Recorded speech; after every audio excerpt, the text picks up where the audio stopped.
আপনারা সবাই অবগত আছেন যে গত 7ই জানুয়ারি 2026 তারিখ আনুমানিক রাত 8:30 দিকে রাজধানীর পশ্চিম তেজতুরি পাড়াস্থ হোটেল সুপারস্টারের পাশের গলিতে অজ্ঞাতনামা দুর্বৃত্ত কর্তৃক বাংলাদেশ জাতীয়তাবাদী স্বেচ্ছাসেবক দলের ঢাকা মহানগর উত্তরের সাধারণ সম্পাদক মোহাম্মদ আজিজুর রহমান ওরফে মোসাব্বির ও সুফিয়ান মাসুদকে হত্যার উদ্দেশ্যে গুলি করে।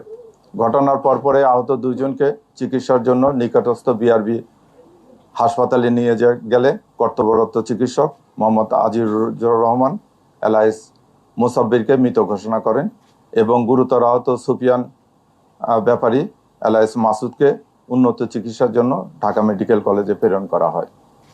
উল্লেখ্য যে ঘটনায় নিহতের স্ত্রী বাদী হয়ে অজ্ঞাতনামা 4-5 জনকে আসামি করে তেজগাঁ থানায় 8 তারিখে একটা মামলা দায়ের করে। পরবর্তীতে মামলাটি নিবিড় তদন্তের জন্য ঢাকা মহানগর গোয়েন্দা পুলিশের নিকট হস্তান্তর করা হয়। প্রিয় সাংবাদিক ভাই বোনেরা, আপনারা জানেন যে এই ঘটনাটি একটি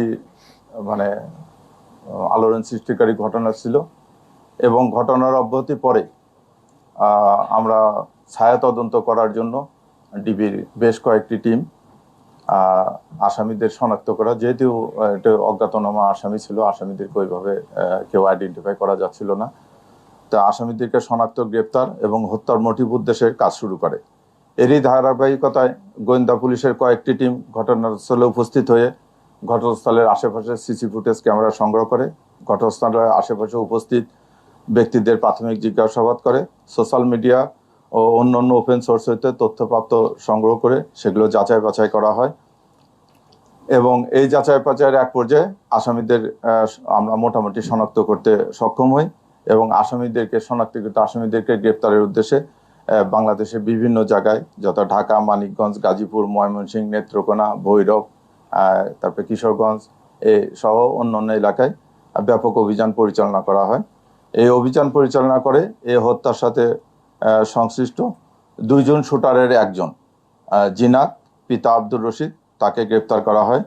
ঘটনার মূল সমন্বয়কারী মোহাম্মদ বিল্লাল হোসেন পিতা শহীদুল্লাহ, তাকে গ্রেপ্তার করা হয়।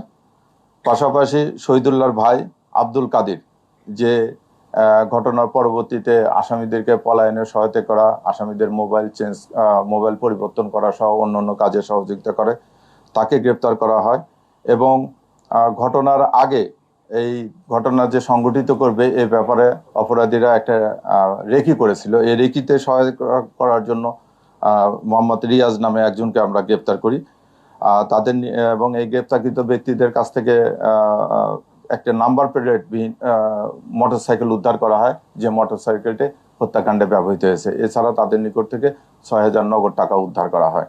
আমরা আসামিদেরকে জিজ্ঞাসাবাদ করছি। আসামিরা জিজ্ঞাসাবাদে প্রাথমিক তদন্তে এবং আসামিরা জিজ্ঞাসাবাদে তারা এই ঘটনার সাথে সংশ্লিষ্ট আছে বলিয়া তারা জানিয়েছে।